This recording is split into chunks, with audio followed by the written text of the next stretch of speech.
아무 이유도 없이 당신을 불편해하는 사람이 있다면 먼저 당황하게 된다. 나는 아무것도 하지 않았는데 왜 저 사람은 나를 향해 나를 세우는가?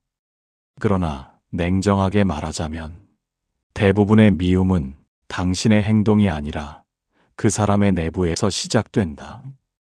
당신이 잘못해서가 아니라 당신이 건드린 무언가가 있기 때문이다. 사람은 타인을 통해 자신을 확인한다. 비교는 본능에 가깝고 그 비교에서 밀렸다고 느끼는 순간 자존감은 조용히 무너진다. 그때 선택지는 두 가지다. 스스로를 단련하거나 상대를 깎아내리거나. 성숙한 사람은 전자를 택하지만 많은 이들은 후자를 선택한다.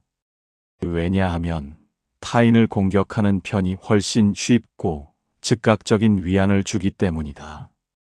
니체는 인간이 고통을 직접 해결하지 못할 때 그 고통의 원인을 외부로 돌린다고 보았다.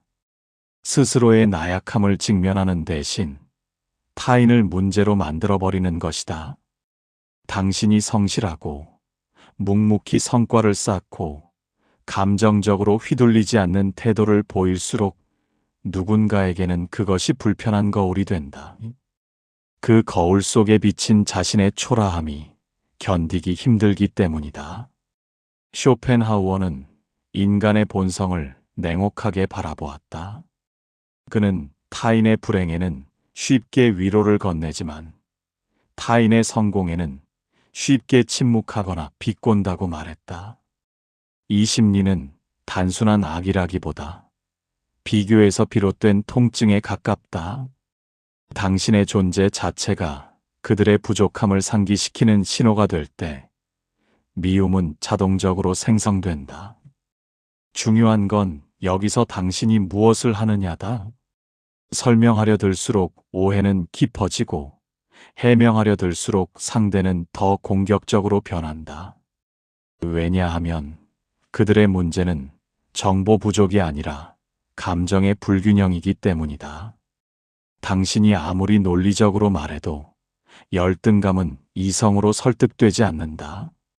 에픽테토스는 우리가 통제할 수 없는 것에 집착할수록 마음이 흔들린다고 보았다. 타인의 감정은 통제 대상이 아니다. 당신이 할 수 있는 것은 오직 자신의 태도뿐이다. 미움을 설득하려 하지 말고 그것을 해석하라. 저 감정은 나 때문이 아니라 저 사람의 내면에서 비롯되었다는 사실을 분명히 인식하는 순간 감정적 에너지는 급격히 줄어든다. 이유 없는 미움은 당신의 결함이 아니라 누군가의 미해결 과제일 가능성이 높다. 그러므로 그 감정을 당신의 자존감과 연결시키지 않는 것이 중요하다. 그들의 시선이 아니라 당신의 기준으로 자신을 평가해야 한다. 당신이 조용히 단단해질수록 불필요한 적대는 스스로 소멸하거나 최소한 당신의 평온을 건드리지 못하게 된다. 사람들은 말한다. 괜히 기분이 나빴다고. 그러나 감정에는 반드시 구조가 있다. 이유 없는 미움처럼 보이지만 그 밑바닥에는 거의 예외 없이 비교가 깔려 있다. 당신이 더 인정받고 더 차분하고 더 안정되어 보일수록 누군가의 마음속에서는 조용한 경보가 울린다. 나는 왜 저렇게 되지 못했는가 하는 질문이 설명되지 못한 채 남아있을 때 공격성은 시작된다. 니체는 인간이 자신의 약함을 인정하기 어려울 때 그것을 도덕적 우월감으로 포장한다고 보았다. 실제로는 질투이면서도 겉으로는 저 사람은 재수 없다거나 운이 좋았을 뿐이다라는 식으로 해석한다. 이렇게 하면 자존심은 지키고 상대는 낮출 수 있다. 문제는 이 과정이 거의 무의식적으로 일어난다는 점이다. 그래서 그들은 스스로를 질투하는 사람이라고 생각하지 않는다. 쇼펜하우어는 인간의 자존감이 얼마나 쉽게 상처받는지를 냉정하게 지적했다. 타인의 성취는 객관적인 사건이 아니라 내 가치가 위협받는 순간으로 받아들여진다. 당신이 승진했다는 사실은 그 자체로 끝나는 사건이 아니다. 누군가에게는 나는 왜 아직 여기인가라는 질문으로 이어지고, 그 질문이 불편할수록 당신을 향한 감정은 날카로워진다. 이때 많은 사람들은 오해한다. 내가 더 겸손했더라면, 더 배려했더라면 저 사람은 나를 미워하지 않았을 것이라고. 그러나 비교에서 비롯된 감정은 당신의 태도와 무관하게 작동한다. 당신이 조용히 있어도 존재 자체가 기준이 되면 이미 충분히 자극이 된다. 비교는 상대의 문제이지 당신의 책임이 아니다. 에픽테토스는 외부 평가에 기대어 자기를 규정하는 순간 삶은 타인의 손에 넘어간다고 보았다.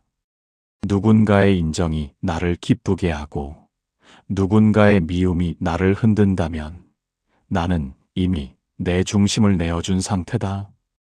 비교의 장에서 빠져나오는 방법은 단순하다. 상대의 감정이 나를 정의하지 못하도록 선을 긋는 것이다.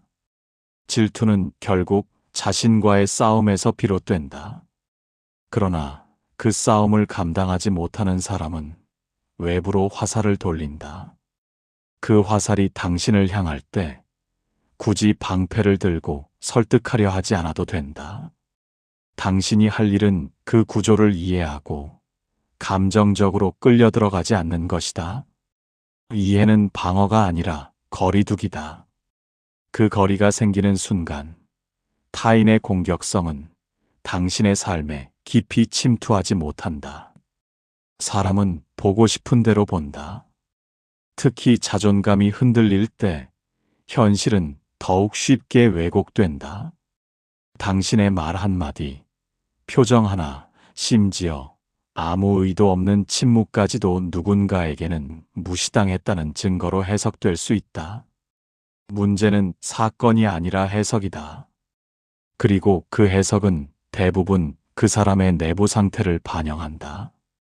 열등감은 조용히 시작되지만 시간이 지날수록 현실 인식 자체를 바꿔놓는다. 자신이 부족하다고 느끼는 영역에서 타인이 두각을 드러내면 객관적인 평가 대신 감정이 먼저 개입한다. 그 순간부터 당신의 행동은 있는 그대로 받아들여지지 않는다. 친절은 계산으로, 자신감은 오만으로, 침묵은 무시로 변환된다. 왜곡은 그렇게 자연스럽게 완성된다. 니체는 인간이 견디기 힘든 감정을 도덕적 판단으로 바꾸는 경향을 지적했다. 실제로는 상처받았지만 겉으로는 저 사람은 인성이 별로다라고 단정한다. 이렇게 하면 자신의 상처를 직면하지 않아도 되기 때문이다. 당신이 특별히 잘못하지 않았는데도 비난을 받는다면 그 비난은 사실이 아니라 감정의 그림자일 가능성이 높다. 쇼펜하우어 역시 인간이 자신의 고통을 타인 탓으로 돌리며 심리적 균형을 유지한다고 보았다. 이는 일종의 방어 기제다. 스스로를 낮추는 대신 상대를 끌어내려 균형을 맞추는 방식이다. 이 과정에서 진실은 중요하지 않다. 중요한 것은 자존심의 회복이다. 그래서 논리적 설명은 거의 통하지 않는다. 이미 결론이 정해진 상태에서 이유를 끼워 맞추기 때문이다. 이 지점에서 감정적으로 대응하면 상황은 악화된다. 당신이 억울함을 증명하려 할수록 상대는 자신의 왜곡이 위협받는다고 느낀다. 그러면 더 강하게 공격하거나 더 교묘하게 흠을 찾는다. 이것은 설득의 문제가 아니라 심리적 안전의 문제다. 그들은 당신이 아니라 자신의 불안을 방어하고 있다. 에픽테토스는 외부의 평가가 아니라 자신의 판단을 관리하는 것이 핵심이라고 보았다. 누군가 당신을 오해하더라도 그 오해가 곧 당신의 본질이 되지는 않는다. 모든 왜곡을 바로잡으려는 태도는 결국 당신을 소모시킨다. 때로는 설명보다 침묵이 더 강력하다. 시간이 지나면 왜곡은 또 다른 왜곡에 의해 덮이고 감정은 스스로 소멸한다. 이유 없는 미움은 종종 왜곡된 해석의 결과다. 그들의 시선이 당신을 정의하지 않는다는 사실을 분명히 인식하는 것, 그것이 흔들리지 않는 태도의 출발점이다. 이해는 필요하지만 동조는 필요하지 않다.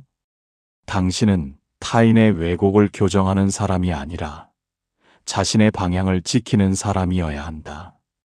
개인의 감정은 혼자 있을 때보다 집단 속에서 훨씬 과격해진다. 한 사람이 품고 있던 불편함은 여러 사람의 동의를 얻는 순간 정당성으로 변하고 작은 질투는 분위기로 확장된다. 그때부터 미움은 개인의 문제가 아니라 집단의 공기처럼 퍼진다. 당신은 특별히 잘못한 것이 없어도 어느새 불편한 사람으로 분류된다. 니체는 인간이 군중 속에서 도덕을 무기로 삼는다고 보았다. 혼자일 때는 말하지 못할 감정도 다수가 되면 쉽게 표현된다. 다들 그렇게 생각한다는 말은 강력한 방패가 된다. 실제로는 몇 명의 불안이 시작이었지만 반복되는 공감 속에서 그것은 사실처럼 굳어진다. 집단은 책임을 희석시키고 감정을 증폭시킨다.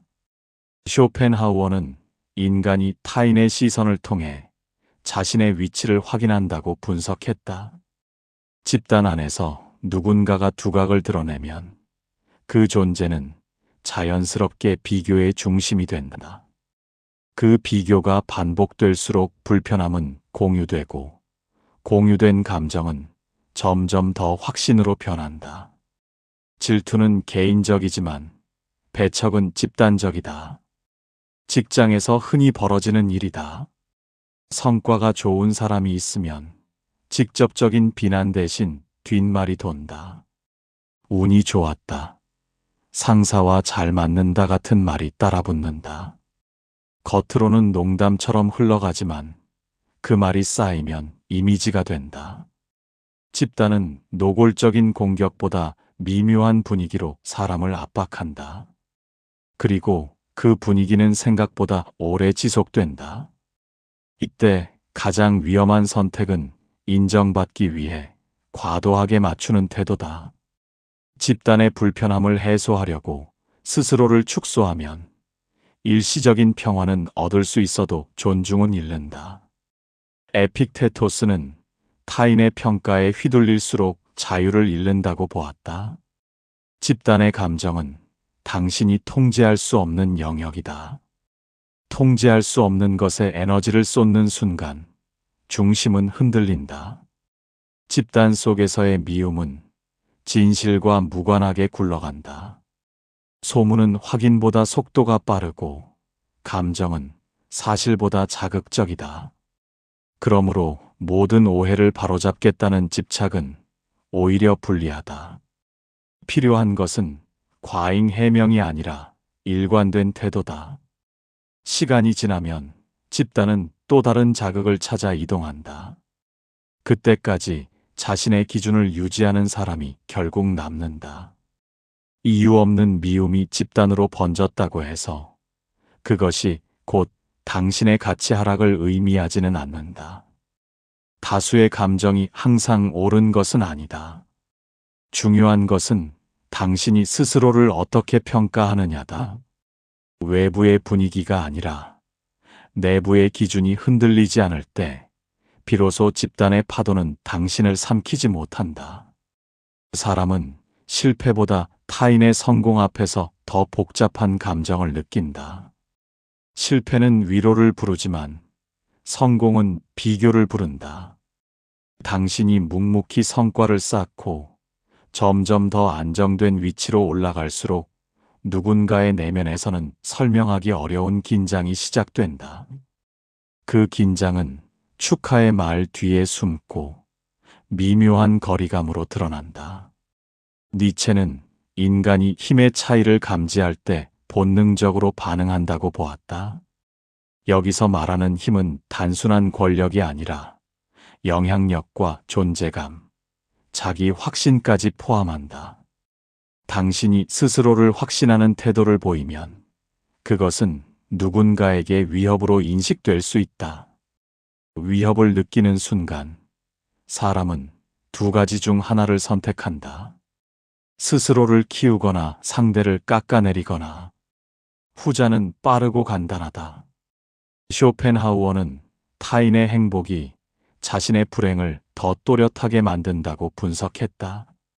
당신의 성공은 그 사람의 현실을 비추는 조명처럼 작동한다. 그 빛이 밝을수록 그림자는 짙어진다. 그래서 직접적인 비난 대신 냉소가 등장한다. 별거 아니다. 곧 내려올 거다 같은 말은 사실 평가가 아니라 심리적 균형을 맞추려는 시도다. 문제는 여기서 당신이 죄책감을 느끼는 순간 시작된다. 괜히 내가 튀어서 그런가, 내가 더 낮췄어야 했나 하는 생각은 스스로를 위축시킨다. 그러나 타인의 불편함을 해결하기 위해 자신의 성취를 축소하는 선택은 결국 자신에 대한 배신이 된다.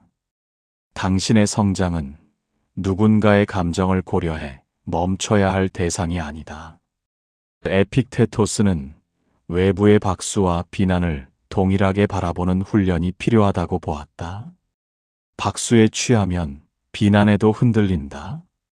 성공을 둘러싼 적대는 일시적일 수 있지만 당신이 중심을 잃으면 그것은 오래 남는다. 중요한 것은 타인의 반응이 아니라 당신이 쌓아온 과정에 대한 확신이다. 성공은 관계를 걸러내는 장치이기도 하다. 진심으로 기뻐해주는 사람과 표정은 웃지만 눈빛이 식어 있는 사람은 이 시점에서 분명히 드러난다. 이것은 상처가 아니라 정보다. 누가 당신의 성장과 함께 갈 수 있는지, 누가 그렇지 않은지를 알려주는 신호다. 이유 없이 미워하는 사람들 중 상당수는 당신의 실패가 아니라 성공을 기다린다. 그러나 그 기대에 맞춰 살아갈 필요는 없다. 당신의 속도와 방향을 유지하는 것이 결국 가장 강한 대응이다. 흔들리지 않는 태도는 말보다 분명하게 당신의 위치를 증명한다. 처음에는 좋은 관계였을지도 모른다. 웃으며 인사했고, 먼저 배려했고, 굳이 따지지 않았다. 그런데 어느 순간부터 미묘한 무례함이 쌓인다. 부탁은 당연해지고, 선은 점점 흐려지며, 당신의 친절은 존중이 아니라 이용의 대상이 된다. 그리고 그 경계가 무너지면 일부는 당신을 가볍게 여기기 시작한다. 니체는 인간이 힘의 관계를 본능적으로 감지한다고 보았다. 여기서 말하는 힘은 물리적인 것이 아니라 태도의 힘이다. 스스로를 존중하지 않는 태도는 상대에게 신호를 준다. 이 사람은 밀어도 괜찮다고. 당신이 갈등을 피하려고 한 번, 두 번 물러날수록 누군가는 그 공간을 자신의 영역으로 착각한다. 쇼펜하우어는 인간이 타인의 인내를 시험하는 경향이 있다고 분석했다. 상대가 반응하지 않으면 더 나아간다. 무례는 대개 작은 선을 넘는 것에서 시작된다. 농담이라는 이름으로, 친하다는 이유로, 상황을 부드럽게 만들자는 명분으로. 그러나 반복되면 그것은 구조가 된다. 그 구조 안에서 당신은 점점 아래에 위치한다. 이때 일부 사람들은 오히려 당신을 불편해한다. 이유는 단순하다. 당신이 계속 참아왔기 때문에 그들은 자신의 무례를 돌아볼 기회를 잃었다. 그러다 당신이 선을 긋는 순간 그들은 당황한다. 왜 갑자기 예민해졌냐고 묻는다. 그러나 사실 예민해진 것이 아니라 정상으로 돌아온 것이다. 에픽테토스는 타인의 행동을 통제할 수 없지만 나의 반응은 선택할 수 있다고 말했다. 친절은 미덕이지만 기준 없는 친절은 자기 소모다. 거절은 공격이 아니다. 선을 긋는 태도는 차가움이 아니라 자기 보호다. 당신이 자신을 존중하지 않으면 타인도 그렇게 하지 않는다. 이유 없이 미워하는 사람들 중 일부는 당신이 더 이상 만만하지 않다는 사실에 반응하는 사람들이다. 이전에는 편했는데 이제는 불편해졌기 때문이다. 그 불편함은 당신의 변화에서 비롯된 것이다. 그렇다면 그것은 나쁜 신호가 아니다. 오히려 관계의 질이 재정렬되고 있다는 증거다. 모든 사람에게 좋은 사람으로 남으려는 욕구는 결국 자신을 잃게 만든다. 중요한 것은 호감이 아니라 균형이다. 당신의 친절이 존중 위에 세워져 있는지 점검해야 한다. 존중 없는 관계는 오래 갈수록 당신을 갉아먹는다. 그리고 그 소모 끝에는 억울함과 분노만 남는다. 이제는 이해받기 위해 자신을 낮추는 방식에서 벗어나야 한다. 부드럽되 분명하고 차분하되 단호한 태도가 필요하다. 그것이 당신을 가볍게 여기던 사람들을 걸러내는 가장 조용한 방법이다. 사람들은 흔히 공격에 대한 분노를 이해하지만 무관심이 불러오는 적대는 잘 이해하지 못한다. 그런데 아이러니하게도 누군가를 가장 불편하게 만드는 태도는 노골적인 대립이 아니라 차분한 무관심일 때가 많다. 당신이 반응하지 않고 휘둘리지 않고 감정적으로 동요하지 않는 모습은 예상 밖의 자극이 된다. 니체는 인간이 인정 욕구를 통해 자신을 확인한다고 보았다. 누군가를 비난하는 행위조차 사실은 연결을 요구하는 방식일 수 있다. 그런데 당신이 그 비난에 과하게 반응하지도 그렇다고 감정적으로 맞서지도 않는다면 그들은 방향을 잃는다. 공격은 반응을 먹고 자라는데 먹이가 사라진 셈이다. 쇼펜하우어는 인간이 타인의 관심을 통해 존재 가치를 느낀다고 분석했다. 미움 역시 관심의 한 형태다. 그런데 당신이 그 감정에 의미를 부여하지 않고 일상을 유지하면 그들의 시도는 허공으로 흩어진다.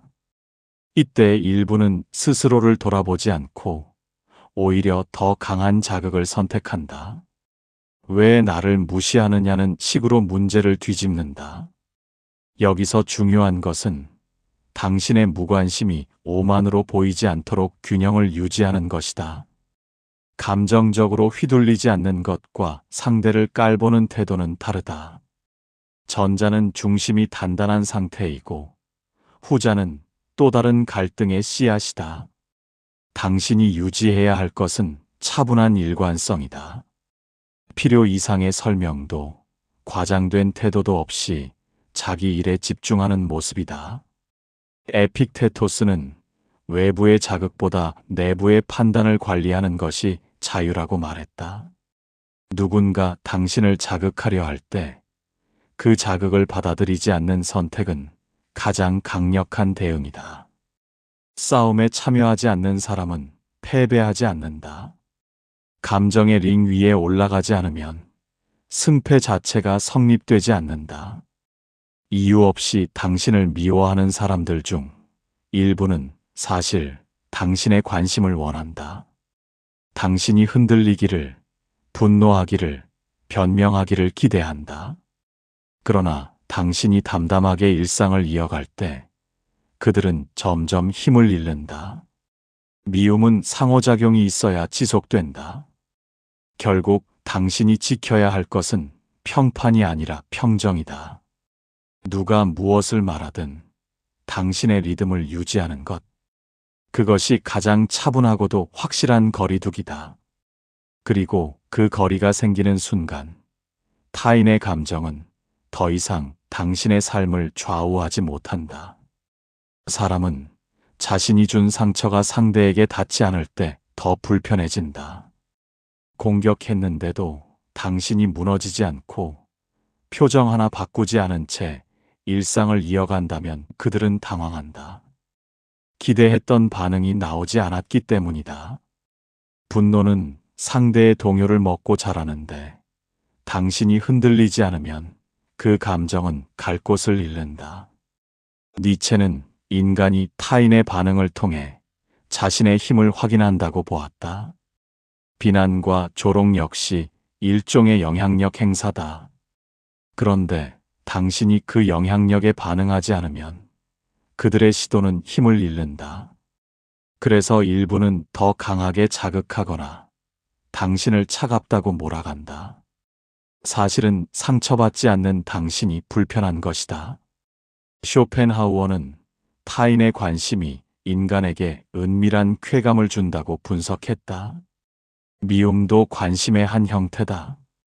그런데 당신이 그 관심을 소비하지 않으면 그들은 자신이 무의미해졌다고 느낀다. 그 공허함이 다시 적대로 변한다. 여기서 중요한 것은 감정을 억누르는 것이 아니라 반응을 선택하는 것이다. 에픽테토스가 말했듯 자극과 반응 사이에는 판단이 있다. 즉각적으로 분노하지 않고 설명하려 애쓰지 않으며 필요한 말만 남기는 태도. 이것이 흔들리지 않는 사람의 방식이다. 이유 없이 미워하는 사람들은 종종 당신이 무너지기를 기다린다. 그러나 무너지지 않는 모습은 가장 조용한 방어다. 당신의 평정이 유지되는 한 그들의 감정은 당신의 삶을 장악하지 못한다. 사람들은 자유를 말하면서도 타인의 분명한 경계 앞에서는 쉽게 불편해진다. 이전에는 쉽게 부탁하고 쉽게 선을 넘었는데 이제는 그렇지 않다면 그들은 당황한다. 당신이 변한 것이 아니라 기준이 분명해진 것이다. 니체는 힘이 있는 사람은 스스로 규칙을 만든다고 보았다. 여기서의 힘은 타인을 누르는 힘이 아니라 자신을 지키는 힘이다.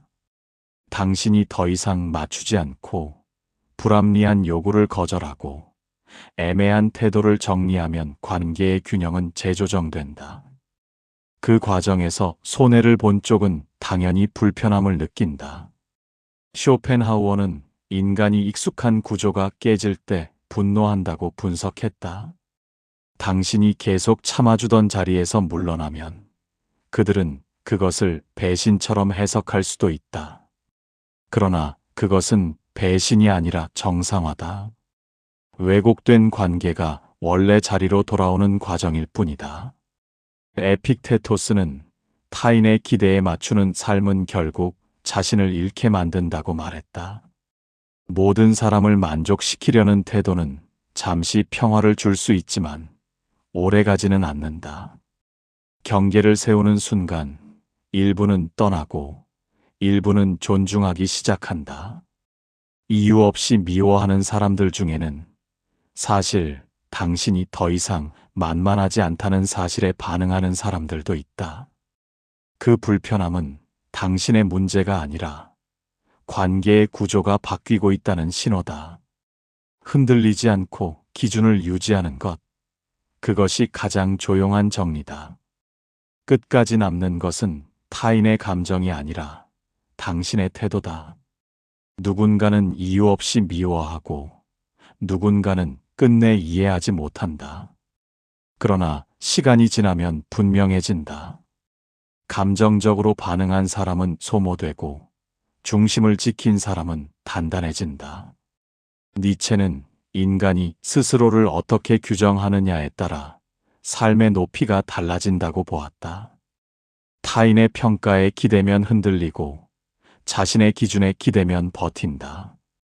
쇼펜하우어 역시 외부의 시선은 쉽게 변하지만 내면의 확신은 오래간다고 보았다.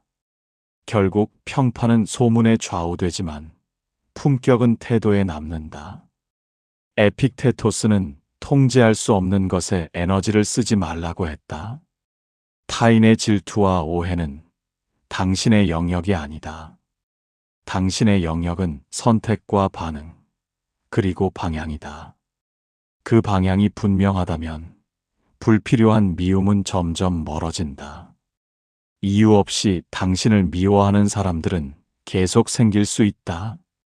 그러나 그 감정이 당신의 속도를 멈추게 할 필요는 없다. 남는 것은 단 하나, 타인의 시선이 아니라 당신이 끝까지 지켜낸 기준이다. 결국 누군가의 질투와 오해는 당신의 문제가 아니라 그 사람이 아직 해결하지 못한 내면의 과제일 뿐입니다. 모든 미움을 바로잡으려 애쓰지 않아도 됩니다. 당신이 지켜야 할 것은 평판이 아니라 방향이고 감정이 아니라 기준입니다. 흔들리지 않는 사람은 소리치지 않습니다. 설명하지 않아도 되고 증명하려 애쓰지 않아도 됩니다. 조용히 자신의 길을 가는 태도, 그것이 가장 단단한 답입니다. 이 영상이 도움이 되었다면 구독과 좋아요로 함께 해주시고 당신의 생각을 댓글로 남겨주세요.